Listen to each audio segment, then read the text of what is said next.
Obrigada, professora Adriana, pela apresentação. Antes de começar, eu gostaria assim, que vocês já começassem a escrever as perguntas, tá, para a mesa, por escrito, como eu falei, com nome, de preferência com os e-mails, para que todas as perguntas possam ser respondidas pelos palestrantes. Gostaria de passar também para vocês, como a professora Adriana colocou, né, os cursos também estão abertos, né, a gente tem diversos cursos que a gente vai colocar aqui nos slides. Os cursos estão com a matrícula com 50% de desconto, né, até o mês de novembro. Então, assim, caso vocês tenham interesse, é só dar uma ligada para pegar as informações. Todos os cursos estão. E gostaria também de informar que a gente tem esse atendimento social, conforme a professora Adriana falou. Então, caso assim, as famílias, né, de dependentes químicos precisem ter de atendimento, vocês podem encaminhar para o Cefatef, né, principalmente das classes C e D, que não têm condições de pagar. A gente tem o atendimento social. Então, é só encaminhar as famílias para o atendimento social do Cefatef. Tá bom? Então, podem encaminhar assim que a gente faz o atendimento gratuito. Tá bom? Pergunta, gente. Pode encaminhar. Ninguém tem pergunta? Todo mundo entendeu tudo da palestra? Ó, é pergunta para a doutora Regina. Por que os usuários de álcool e droga não têm atendimento e internação gratuita?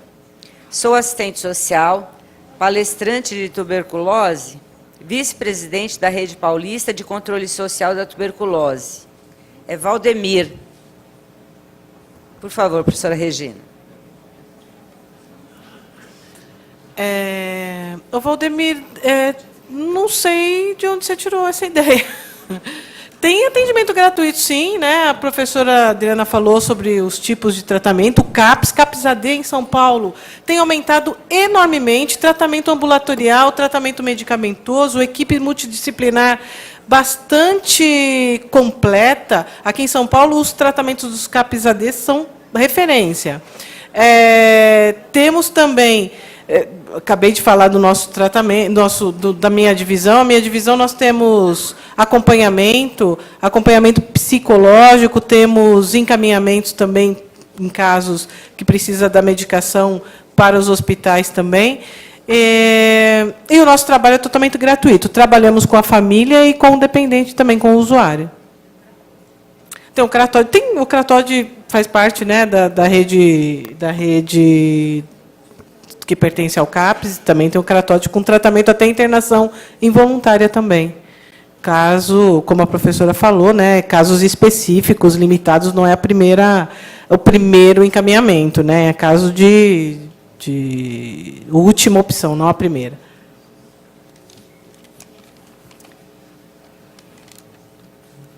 Tem uma professor Luiz também.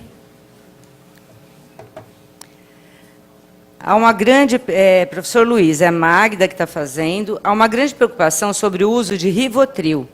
Mas, então, como justificar a indicação de seu uso pelos psiquiatras para uso no tratamento de síndrome do pânico? Magda, cadê você? Oi, Magda. Bom, eu, como psicólogo, por princípio evidente, a medicação eu vou questionar sempre, não é? Até porque a medicação, de novo, ela vai tirar a causa, ela vai me deixar numa sensação de alguma coisa resolvida. Eu acho que existe um ponto assim, em determinado momento eu tenho que sim entrar com o medicamento. O problema é quando eu atribuo valor a este medicamento. A minha vida só vive com Rivotril. Então, eu acho que existe eu vou dar um exemplo que talvez responda a isso. Uma amiga minha uma vez me procurou e falou assim, olha, a psicóloga do meu filho, ela quer dar ranitidina, né, para o ATDH, né? E eu conheço o menino desde criança, e virei para ele e falei, mas por quê? Não, porque ele é hiperativo, ele não para, ele não... Eu falei assim, primeiro, pergunta se dar o remédio não está sendo muito mais para ela poder controlar o menino dentro do consultório, ou se efetivamente o menino precisa. Então, acho que o grande problema na prescrição hoje do medicamento será que eu efetivamente preciso? Eu cheguei no fundo para tomar o remédio? E síndrome do pânico, o nome já diz, não é na hora. Ela vai te dando sinais, sinais, sinais. E como a própria, né, se eu pensar em dependência, eu vou dizendo que aquilo vai passar. Se alguém aqui já acompanhou quem tem síndrome do pânico, eu já acompanhei, inclusive casos muito próximos, eu tenho um indicador todo dia de que eu estou entrando em pânico. Então, por que também, como na dependência química, eu tenho que esperar chegar ao final? Por que eu não procuro já um psicólogo antes? Por que eu não procuro uma ajuda antes? Então, muito mais até para te deixar feliz porque você está em pânico, entre aspas, né? Eu não estou tirando o valor da síndrome do pânico, mas muito mais para controlar o efeito do que você tem, para trabalhar a causa do que você tem. Acho que esse é o grande ponto. Posso só fazer se a Kleber permite? Né? A professora Adriana fez um comentário aqui sobre família, que eu acho legal completar, que a família também, nessa hora, ela vira para você e fala assim, interna e dá um remedinho para ele melhorar. Junto vem o remédio. Então, de novo, eu estou tentando tirar isso muito rápido. Livra da frente, né? E isso a gente vê o tempo todo. O Rivotril tem essa função. Me dá um Rivotril. Né? Ou, gente, parece brincadeira, né? Mas o inconsciente fala muito. Nossa, eu tomaria um porre hoje porque eu estou precisando dormir a noite inteira. O que eu estou falando nisso? Estou super cansado, tem alguma coisa pegando aqui que eu não sei o que é, me deixa num estado de torpor que alivia. O problema é a ressaca moral, né? Que a gente nunca lembra o que fez no dia anterior. Acho que esse é o ponto. Ok? Obrigado. Antes da próxima pergunta, eu já vou divulgar, o próximo fórum já está marcado. Vai ser também aqui na Câmara Municipal, só vai ser na outra sala, vai ser no auditório Prestes Maia, no primeiro andar. O nome do fórum vai ser o Ciclo Vital da Família. Inclusive, hoje, né, os palestrantes, a doutora Regina, a doutora Adriana também comentaram, né, então vai ser o Ciclo Vital da Família, os eixos temáticos vai ser a família nas diferentes fases da vida, a morte nos diferentes ciclos da família e o desafio profissional junto à família. Então, vai ser bem importante, né, que vai dar como a gente lidar, né, em cada ciclo vital, as características das crises, né, no ciclo vital. Vai ser no dia 8/11, vai ser um sábado também, então vocês já fiquem agendados aí para estar participando também, tá bom? Os palestrantes, assim, a doutora Beth Monteiro, a doutora Ingrid Zingler, e eu também vou falar sobre o desafio profissional, tá bom? Então, aguardo vocês em novembro, dia 8. A Kelly, psicóloga clínica, faz uma pergunta para a doutora Adriana. Adriana, como você vê o papel do psicólogo clínico com a família do dependente? Você que trabalha em equipe interdisciplinar, né, Adriana? Tá? Uma pergunta para você. Kelly, Kelly, né? Você está lá. Então, é o seguinte, o tratamento na dependência química, como eu falei para vocês, e segundo as recomendações do NAIDA, ele precisa ser de forma interdisciplinar, né? E o papel do psicólogo clínico é fundamental. Porque o que eu tenho visto nas discussões de casos do PROAD é que, muitas vezes, as questões que são trabalhadas nos grupos de acolhimento surgem questões assim comportamentais, da própria psicodinâmica, né, que você, como psicóloga, deve saber, da sua história de vida, de traumas que estão lá no passado e que essa pessoa nunca teve nenhum espaço terapêutico para falar. E aí, nesses casos específicos, quando o grupo de acolhimento, né, extrapola essa questão da abordagem da dependência química, aí sim a gente esse paciente precisa ter um espaço com psicoterapia, né, porque precisa ser trabalhado essas questões, porque muitas vezes essas questões da psicodinâmica, da sua história de vida, de traumas do passado, que muitas vezes levaram ao uso e abuso de substâncias, né? Então, o uso e abuso de substâncias só é a consequência de um grande trauma, ou de um grande abuso, uma grande situação grave que aconteceu na sua história de vida. E aí sim é recomendado a psicoterapia individual, em alguns casos, e agora no PROAD também começou um novo grupo um grupo psicoterápico, né, e que as psicólogas estão trabalhando também essa questão da psicodinâmica em grupo. Para alguns casos específicos, é um grupo menor, mais focado, né? Então, é super importante, né? Precisa sempre ter um trabalho de um psicólogo clínico na equipe interdisciplinar. Tá? Obrigada, professora. Para a mesa, como dialogar assertivamente com a família neste contexto e dicas para abordar no serviço de mediação socioeducativo? Quem poderia estar? Não colocou. Deixa aberto, né? Eu não sei quem perguntou, mas eu acho que tem um grande ponto que eu vejo assim, a família não quer a verdade. Logo de cara. Então, se você fala muito direto, ela diz que você não é o profissional que serve para ela. Eu acho que o primeiro passo inicial é essa escuta ativa, né? E é muito interessante no trabalho com a família e o dependente entender primeiro como é que se dá a dinâmica. Deixa a dinâmica acontecer e aí, enquanto profissional, você poder fazer as devidas intervenções, e como a professora colocou bem, né, tratar também essa família, porque ela contribui nessa dependência e codependência. Então, acho que o ponto inicial é, primeiro, a escutativa, ver a dinâmica, como funciona, para depois saber como poder interagir em cada situação que vai se apresentando. E o final da pergunta, Cleo, é? Ai, desculpa.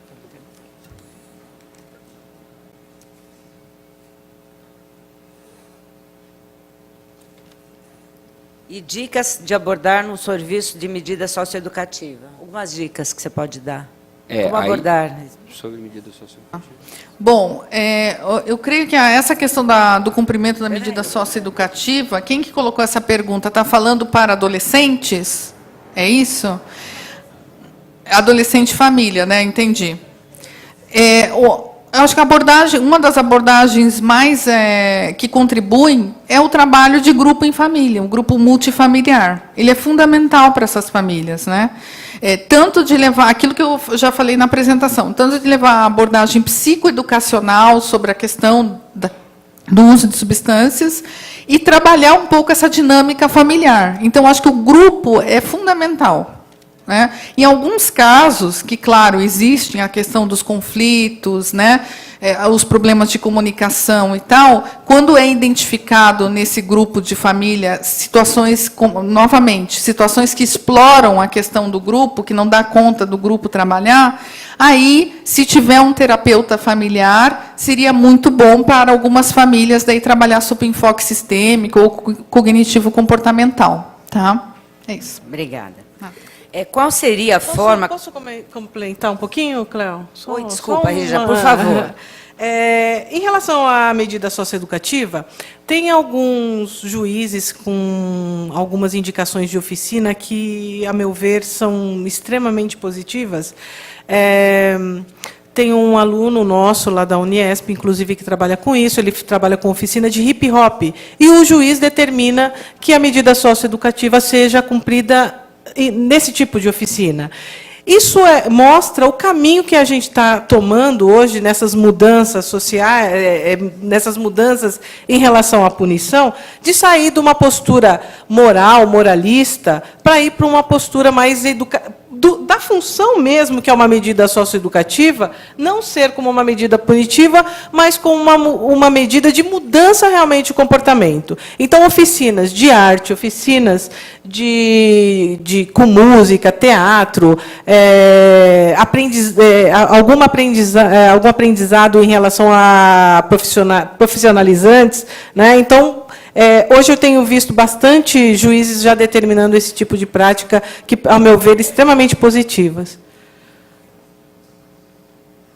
Obrigada, professora Regina. Outra pergunta seria, qual seria a forma correta para o tratamento começar, por onde e terminar?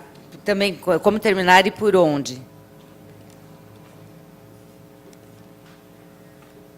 Também está aberta aqui, ou está escrito Flávia, né? Deve ser a pessoa que perguntou. Bom, quem que fez essa pergunta não quer se identificar? Acho que não, ela colocou, ela. Flávia, né? Então, assim, o primeiro passo, você está dizendo para o primeiro passo para iniciar o tratamento quando tem um abuso de substâncias, é isso? Ai, olha, receita é complicado, Receita viu? pronta. Então, veja só, aquela pesquisa da doutora Maria de Fátima Padim fala dessa desorientação das famílias, né? Eu creio o seguinte, que ela tem que buscar alguma ajuda, né? Então, de repente, às vezes, essa ajuda, a família faz um caminho pelos grupos de apoio. Pode ser uma forma, Naranon, Alanon, Amor Exigente. E daí ela vai ver que isso não, só o grupo de apoio às vezes não dá conta. Daí tem que ir para um ambiente, por exemplo, os CAPs AD, que estão muito bem organizados na cidade de São Paulo, é um ambiente que vai saber acolher, tem o trabalho de acolhimento, de avaliação inicial, né? Daí tem toda a discussão, quando é feita essa avaliação inicial, é feita toda a discussão do caso, essa família é inserida também no grupo, o paciente é inserido, seja no grupo ou no tratamento médico. Então, assim, acima de tudo, precisa ser uma abordagem interdisciplinar, né? Porque a gente está lidando com um problema complexo e crônico. Só que, às vezes, a família vai buscando outros caminhos. Mas, mesmo se ela chegar no grupo de apoio ou chegar numa internação, né, que acha que é a solução, ela vai ter que fazer parte desse tratamento de alguma forma. Né? Não adianta colocar aquilo que eu volto a falar. Não adianta fazer com que o paciente vá para a internação e tome Rivotril e que está tudo resolvido. Não está resolvido. A família precisa participar e fazer parte desse tratamento. Tá? É isso. Avisar o pessoal que, assim, quem também quiser, as professoras disponibilizaram os slides. Então, quem tiver interesse, tá? É só mandar um e-mail para o Cefatef, que a gente vai disponibilizar para vocês. Tá ok? Aí tem o contato também das professoras.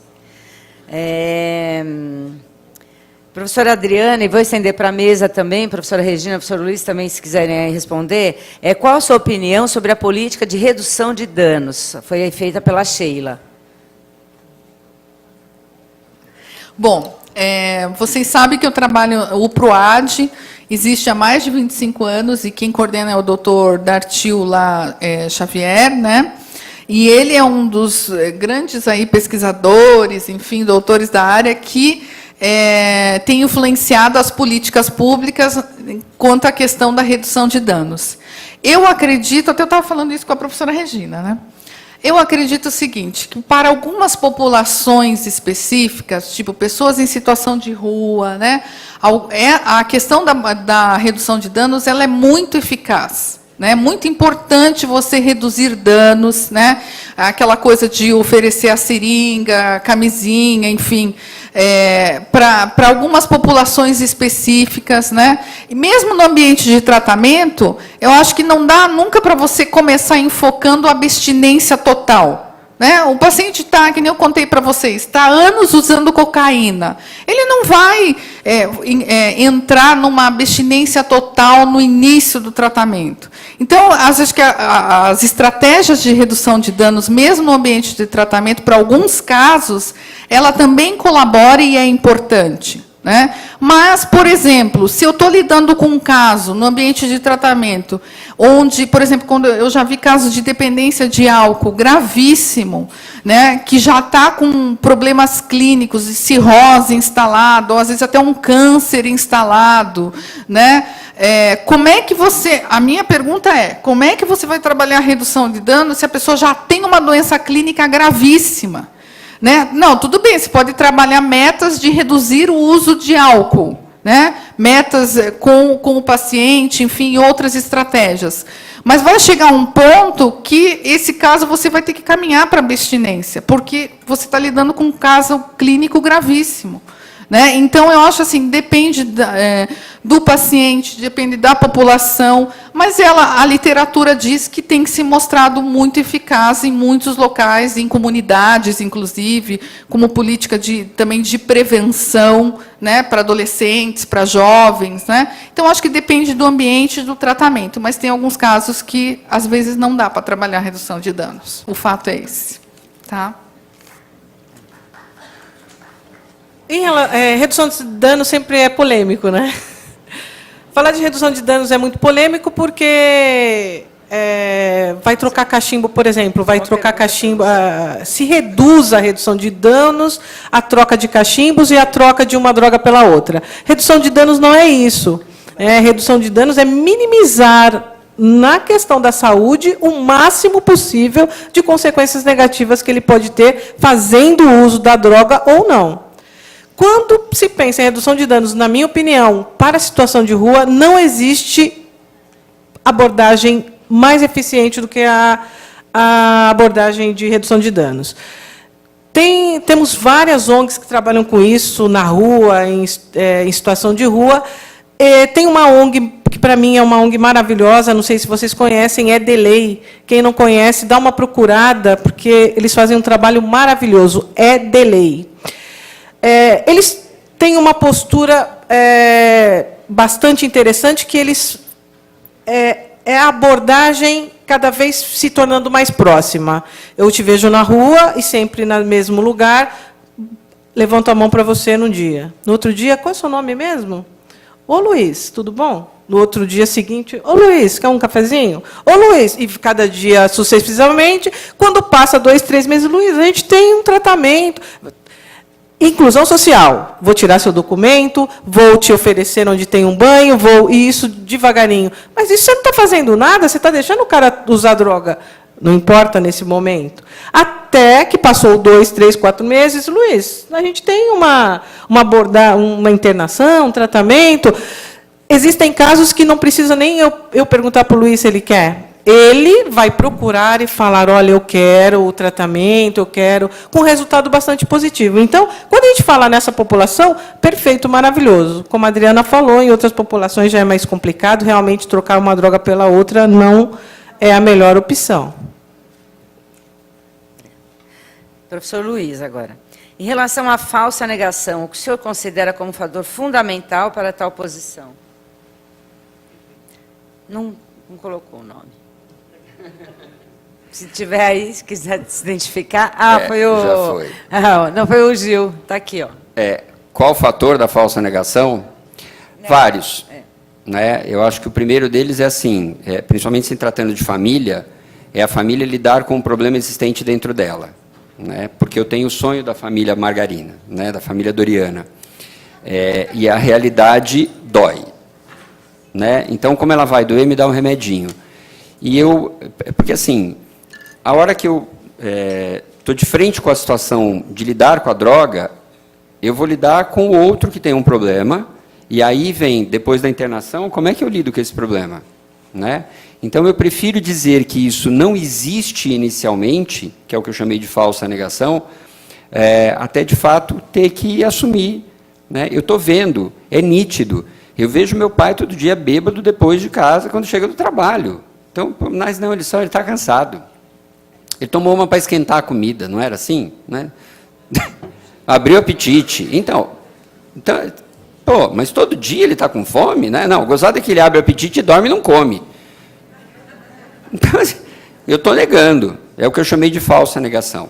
Então, o gatilho é enfrentar a realidade. Será que eu quero? Né, ter de fato perceptivo isso?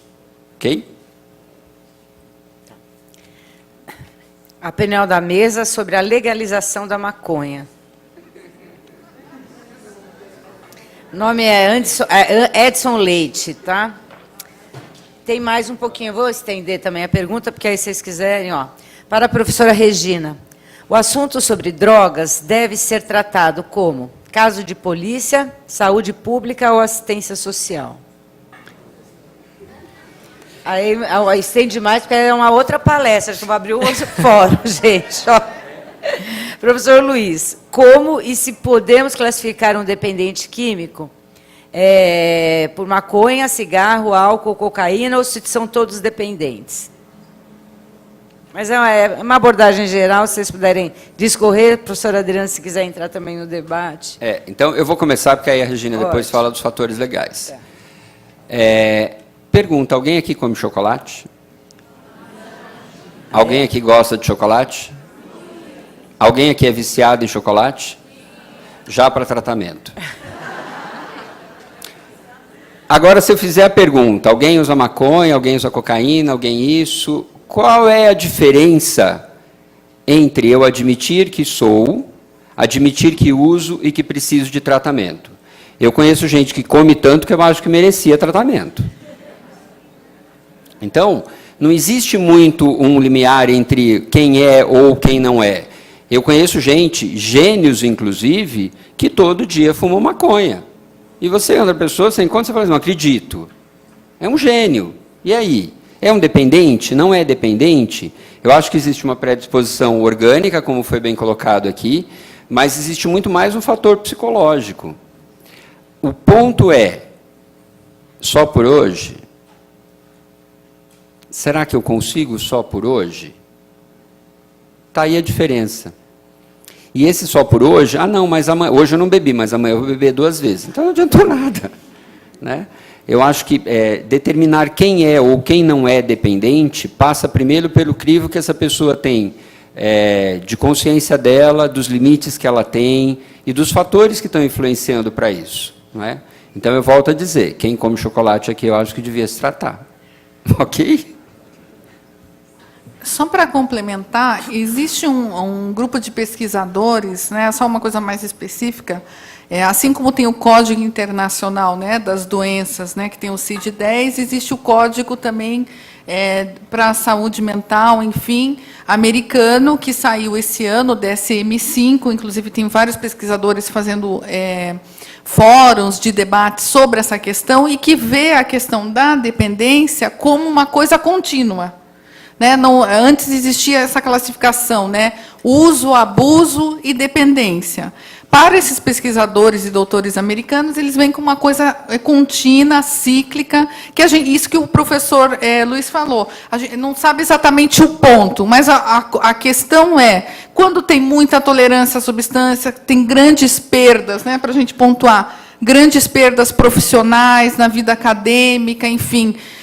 tem essa questão dos grandes conflitos familiares, que não consegue se lidar, enfim, quando o sujeito não consegue ter a sua vida, digamos assim, as suas atividades, e que a droga entra e começa a tomar um espaço ainda maior e mais grave, aí a gente pode olhar com uma questão mais de dependência. Mas a gente não, segundo os novos dados aí do DSM-5, é uma coisa cíclica contínua, tá? Não tem um ponto exatamente claro. Então, a questão se é um caso de saúde pública ou um caso de polícia, né? Dos dois. Se for o caso do usuário, de saúde pública. Se for o caso do traficante, de polícia. Né? Então, quando a gente fala... Se a gente está falando somente da dependência, saúde. Né? Hoje a gente não tem outro caminho a não ser, né, a penalização. Quando a gente fala de descriminalização e despenalização, são coisas diferentes. Despenalização é que o usuário não seja penalizado, né, não seja punido pelo uso da droga. E isso nós estamos caminhando cada vez mais para... Tanto que as medidas socioeducativas, as medidas de pena alternativa, já está até mudando, não pode mais usar nem pena alternativa mais, né? Porque senão ele está cumprindo uma pena. Então, a despenalização do usuário, isso nós estamos caminhando, isso é questão internacional, não é questão do Brasil mais. A questão quando é caso de polícia, né, aí já é questão do traficante, e hoje nós temos um problema extremamente grave. Né, a nossa lei não determina mais quantidades. Né, a partir do momento que não tem quantidade, como que se caracteriza quem é dependente, quem é usuário? Né? Vai depender realmente da polícia se ele se caracteriza realmente como um traficante, como usuário. A polícia, o DENARC, ele não está preocupado com pequenos traficantes. Né? Nós trabalhamos com grandes traficantes, com um montante maior. Então, a nossa abordagem é um pouco diferente, não vem ao caso aqui, porque esse não é o tema do nosso debate. Mas, em relação à legalização da maconha, foi essa a pergunta, né? Isso. Legalização da maconha? A legalização da maconha é um tema bastante complicado, né? Essa é uma opinião pessoal minha, cada um tem uma opinião extremamente pessoal. Eu sou contra a legalização da maconha. Nós temos pelo CEBRID, as pesquisas dão em torno de 8% da população ser dependente de maconha. Ao meu ver, não tem cabimento nenhum a gente legalizar uma droga que hoje é considerada ilícita, pensando em 8% da população. Né? Se a gente pensar no álcool, que é uma droga lícita, uma droga aberta, a gente pensa em torno de quanto, professora? 70... Dependente de 10 a 12, mas se a gente pensar usuário, 70... né? Então, hoje, a gente não pode pensar, né, numa parcela tão pequena da população fazer uma abertura que isso só vai aumentar. E vai resolver o problema do tráfico se a gente liberar maconha, e as outras drogas vão estar aí, questões bastante complexas. E aí eu vou completar de novo com a falsa negação, né? Aí, particularmente, para mim, a sociedade é hipócrita. Como é que eu posso discutir legalizar uma maconha ou não? Eu permito o cigarro, eu permito o álcool. Então, assim, tem outra discussão, acho que por trás de legalizar ou não legalizar. Eu acho que é muito mais uma reflexão da sociedade para poder discutir efetivamente o que ela considera lícito e o que ela considera ilícito. Eu permito vender pinga, mas espera aí. Então, acho que o ponto é por aí. E eu queria sugerir um novo fórum, então, de debates, né, sobre a questão da legalização da maconha, porque é uma coisa extremamente complexa, né, dá para trazer até especialistas aqui, para a gente discutir isso até um outro momento, porque realmente é polêmico, desafiante. Né? Com a legalização da maconha, existe uma outra coisa que está no meio aí também, que é a questão do uso do princípio ativo da maconha para tratamentos de algumas doenças crônicas, e que a gente sabe que comprovadamente, cientificamente, que são eficazes. Então, assim, eu acho que dá um novo fórum aqui de debates. Tá? A sugestão aceita, então. Tá bom. Professor Luiz, eu tenho, assim, não tenho uma pergunta, não, eu tenho uma consulta agora aqui, ó. Depois manda a conta, ó. Uma pessoa dependente química que ficou no regime fechado 8 anos, saiu de lá e está com transtornos psiquiátricos, e tudo indica que está esquizofrênico. Como proceder com essa pessoa? Partir para a internação ou fazer consultas psiquiátricas e uso de medicamentos? O paciente resiste a qualquer tipo de ajuda e está agressivo. Fabiane. Tá, manda depois o preço da consulta. Eu acho que, assim, enquanto psicólogo, a minha primeira pergunta é o que faz uma pessoa ficar tanto tempo dentro de um processo de internação. Né? Eu acho que tem algumas coisas para rever aí. E aí eu volto na família. Só fazendo um paralelo, hoje a droga, a família assume que tem um profissional doente, mas ela não assume que tem uma pessoa com doença mental na família. Então, 8 anos, alguma coisa está errada. Aí eu posso dizer que ela trocou uma droga pela outra, literalmente, e está precisando de tratamento. Se ela já vem de um tratamento de internação e medicamentoso, eu vou ter que fazer um processo inverso. Tá, ele ficou no sistema prisional. Tá. Então. Assim, eu tentei corrigir uma medida e eu coloquei uma outra que me gerou um problema. E aí a última pergunta é assim, não aceita? Uma coisa que eu discuto muito, que eu acho que isso eu falo constantemente nas minhas aulas, para quem me conhece, assim, eu só vou mudar a condição quando a ficha cair. Né? Até então eu posso usar medidas, que eu vou considerar medidas paliativas ou tratamentos, para que isso aconteça.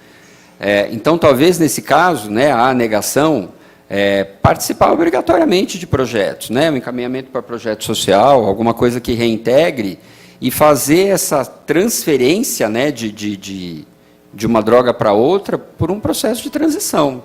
Mais 8 anos, talvez, alguma coisa assim. E eu não continuaria na psiquiatria. Gente, terapia. Quem sou eu nessa história? Né? Que mecanismo aí que eu fui procurar, que eu transferi de um amor, né, uma troca desse amor por um outro amor. Né? Que alimentos é esse que eu estou querendo substituir? Então, terapia. Né? Mas, basicamente, tem o querer do eu. Ok? Para a mesa, agora também aberto, também não deixou nome. Como abordar o adolescente neste contexto de dependência, sendo que o mesmo não tem claro a problemática do uso, moderado para o abusivo.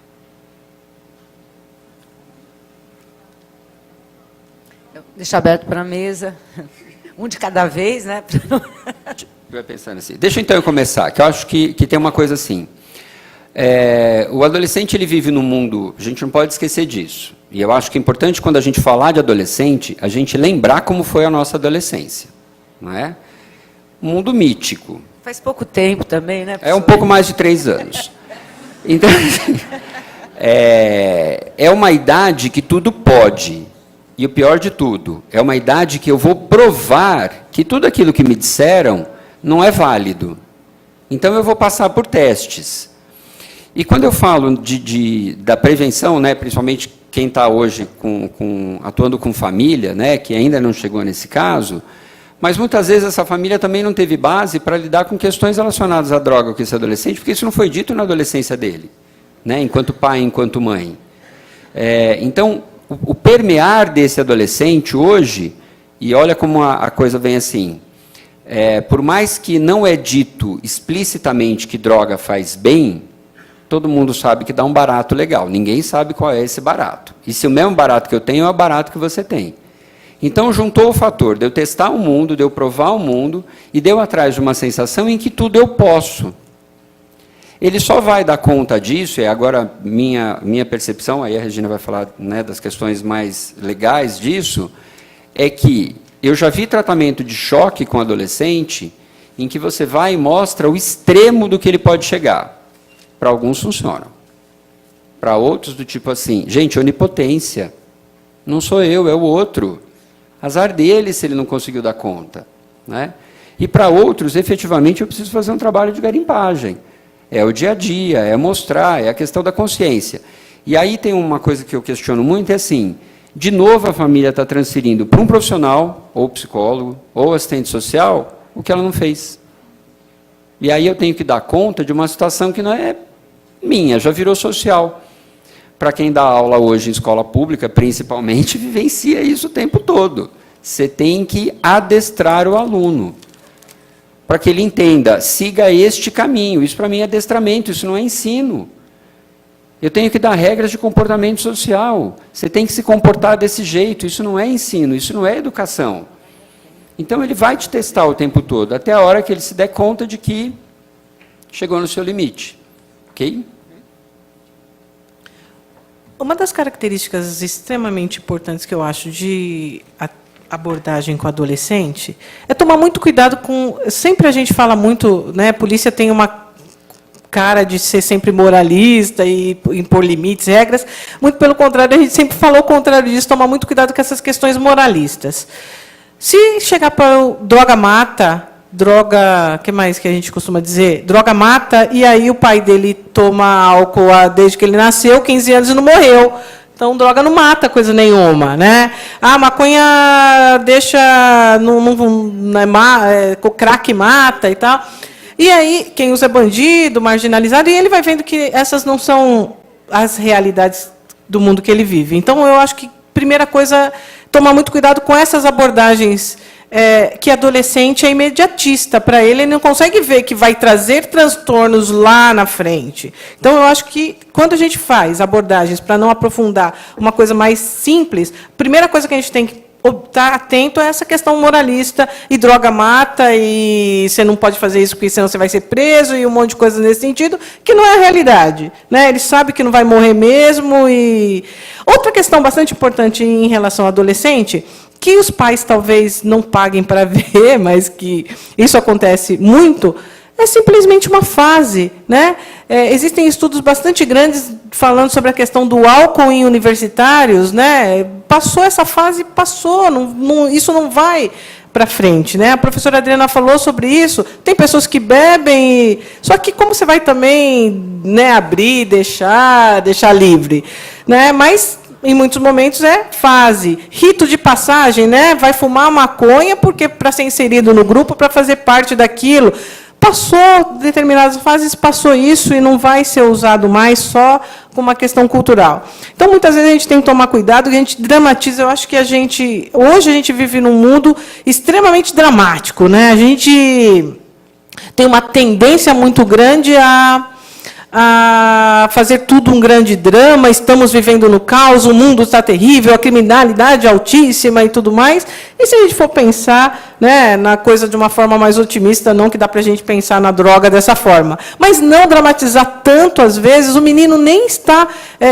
isso eu passo durante muitos casos desse tipo. Chega lá, tá, o menino 12, 13, não, ele mudou o comportamento, ele não é mais o mesmo, ele está com o nariz escorrendo toda hora, claro, ele tem rinite, né? Já tivemos um caso desse, já chegar a esse ponto.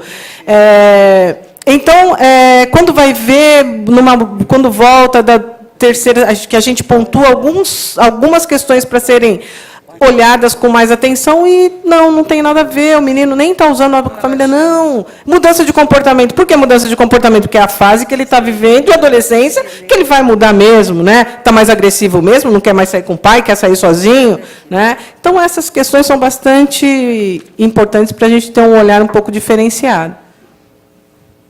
Só para complementar isso que o professor Luiz e a professora Regina falaram, eu acho que realmente tem que desmistificar isso. Mas existem casos na área de tratamento para adolescentes que são casos graves, né? Então, eu já trabalhei no ambulatório de adolescentes, onde eu atendia meninos de classe média, média alta, que estavam envolvidos com tráfico de êxtase. Né?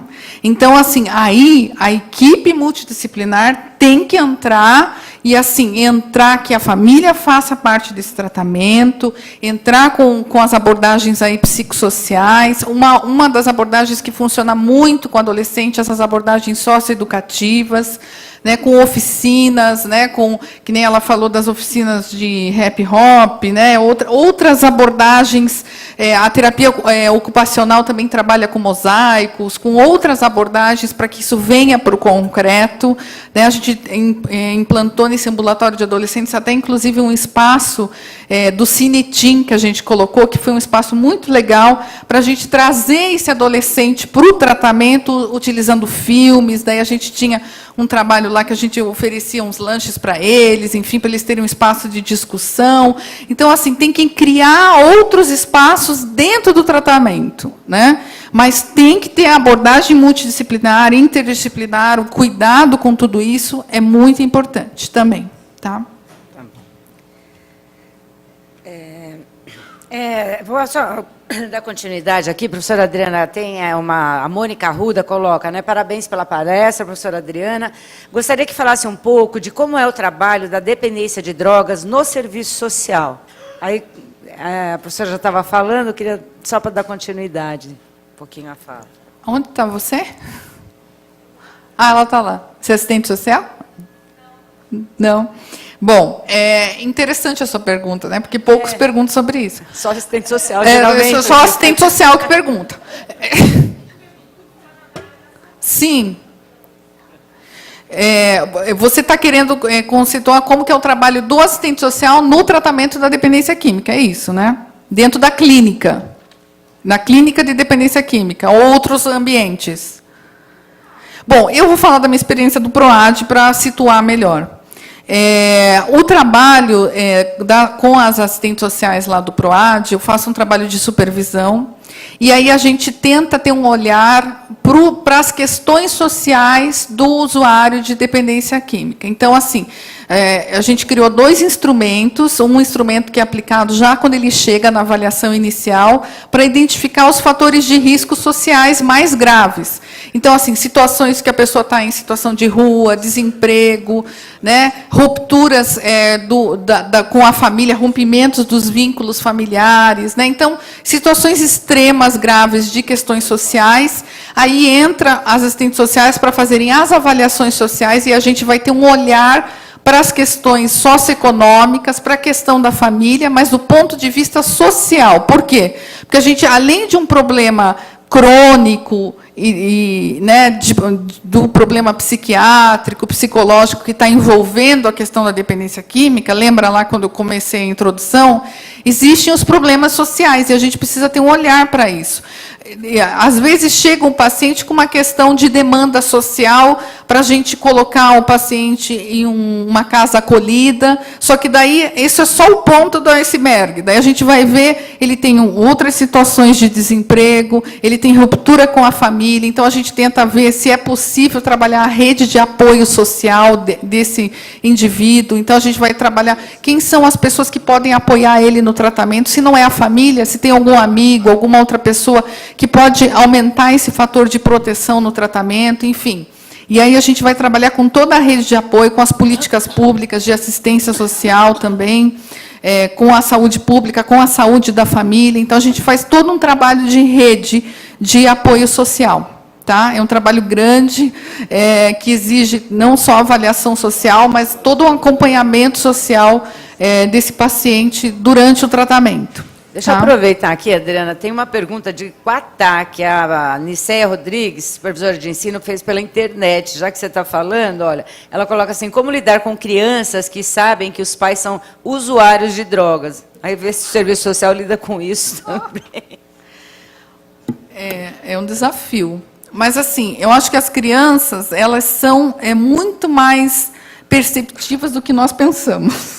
Né? Enxerga mais, elas enxergam além do que a gente, inclusive na terapia de família, né, a Cleo sabe, elas contribuem muito mais, às vezes, do que os próprios pais. São nossas coterapeutas. Né? Então, assim, geralmente, um dos caminhos que a gente vê são nas escolas. Né? A escola, muitas vezes, a criança está lá, o professor é um sujeito importantíssimo para perceber essas questões, e aí, muitas vezes, tem que ser chamado essa família, por exemplo, numa escola, com orientador educacional, enfim, para ver se existe mesmo esse problema e encaminhar essa família para um tratamento específico.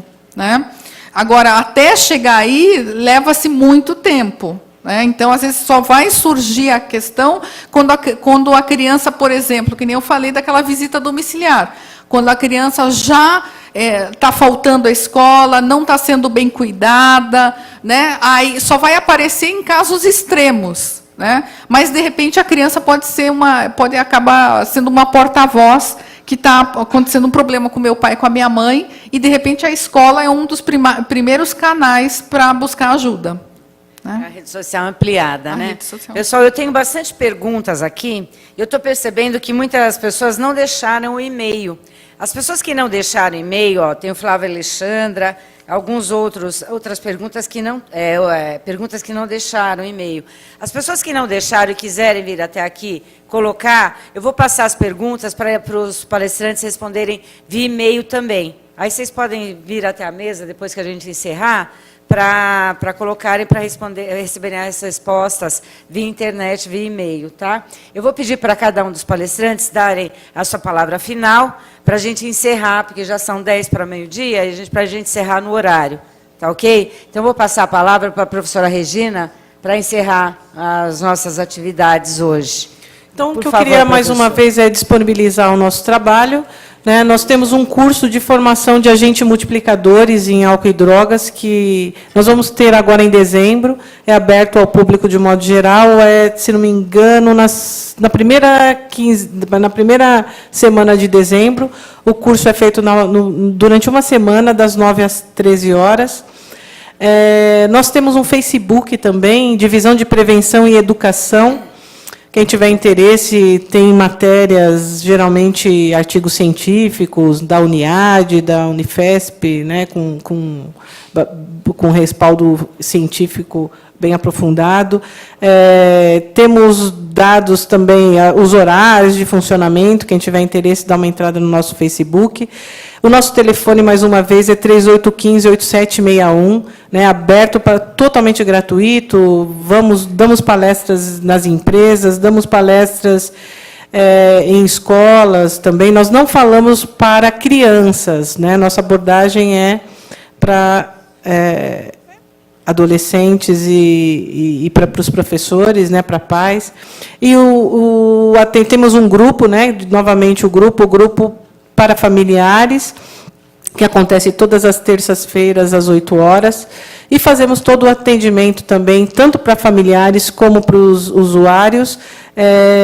Temos acompanhamento psicológico também, gratuito, e estamos à disposição para o que os senhores precisarem aí da nossa ajuda.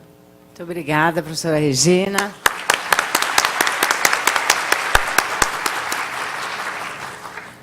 Professor Luiz. Bom, eu primeiro queria agradecer ao Cefatef pelo convite, pela Cleo, Roberto, a Doctum. Agradecemos, professor. Aos palestrantes, a Regina e a professora Adriano aqui comigo, a vocês que se disponibilizaram a estar aqui pela manhã. Acho que o propósito, né, ao menos o meu propósito, foi trazer reflexão e não eliminar o tema. Acho que isso que é importante, né, a gente sempre poder discutir. E espero vê-los, né? Eu estou no Cefatef como professor, um dos cursos, inclusive, de droga-dependência. Obrigado.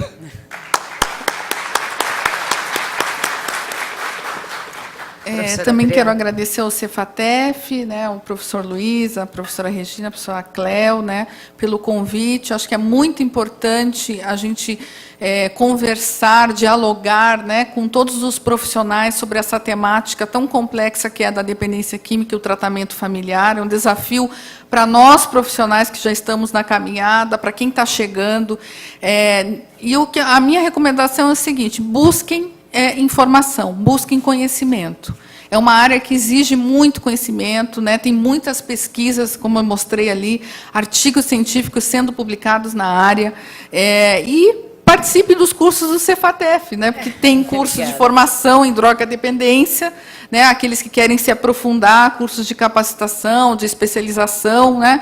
É uma área vasta que você pode trabalhar desde a prevenção, tratamento, em vários ambientes, não só na saúde, mas nas escolas, né? Nas empresas. Então, assim, tem muita coisa por fazer e a gente precisa de gente para estar nesses ambientes, né? Então, eu desafio vocês a buscarem conhecimento. E aí, quem quiser maiores informações, vai ficar o meu e-mail disponibilizado. Vou deixar o telefone do PROAD, caso vocês queiram saber melhores sobre algum daí já é um ambiente de tratamento, né? Porque lá a gente tem o setor de adultos, tem o setor de adolescentes, tem também o grupo para mulheres, e também tem os tratamentos para dependência não química, né, que são as compulsões por sexo, por jogos, enfim. Às vezes vocês precisam encaminhar alguém, enfim. Se tiver a triagem aberta, o telefone é 5579-1543, do PROAD, tá? 5579-1543. É a Rosa, que geralmente a recepcionista que encaminha para as triagens. Então, às vezes, vocês podem ter situações, enfim, para encaminhar. Então, por favor, nos busquem. Tá? Obrigada. Obrigada. Vou passar a palavra também para o professor Sérgio Rodrigues. Bom, eu gostaria de, antes de agradecer a qualquer pessoa, lembrar que o elemento mais importante para uma instituição de ensino é o aluno. Portanto, o nosso muito obrigado especial a vocês, né, as pessoas que também estão nos acompanhando pela internet. Ficamos muito felizes em receber a todos e a todas, né? Claro que esse evento não seria possível sem a preciosa colaboração da Câmara Municipal de São Paulo, a quem nós rendemos também um especial agradecimento. Por consequência, o Cefatef, uma instituição de ensino já de 14 anos, né, professora? 15. De 15 anos, né, com a professora Cleo à frente, uma profissional de notabilíssimo saber. Nós temos muito a agradecer e, por isso, a satisfação que temos em atrelar o nome da Rede Doctum, uma instituição de 70 anos, com uma instituição sólida como o Cefatef.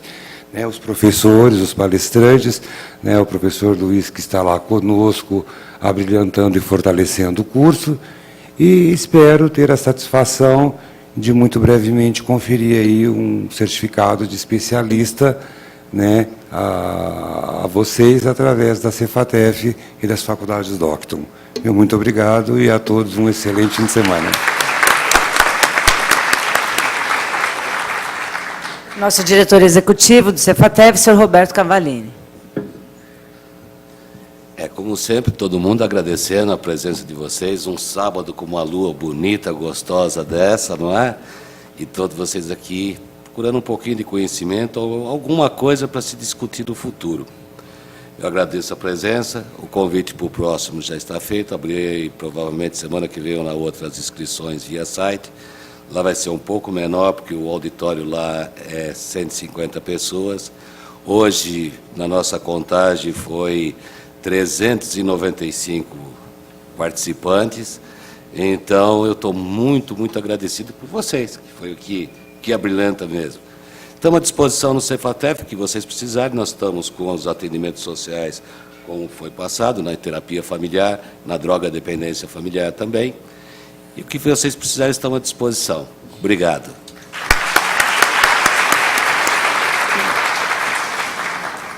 Só antes de encerrar nossas atividades, nós também estamos com uma parceria com a Fundação Mafre. Nós estamos dando um curso de capacitação,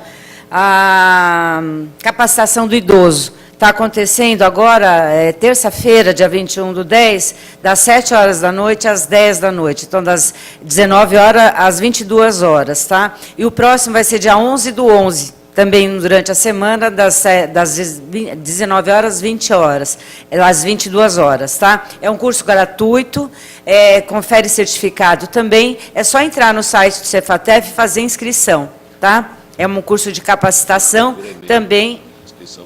Por e-mail, só fazer a inscrição por e-mail, também tem material didático e também tem certificado, tá bom? Então, assim, agradeço a presença de todos e damos por encerrado esse evento. Muito obrigada, viu, pessoal?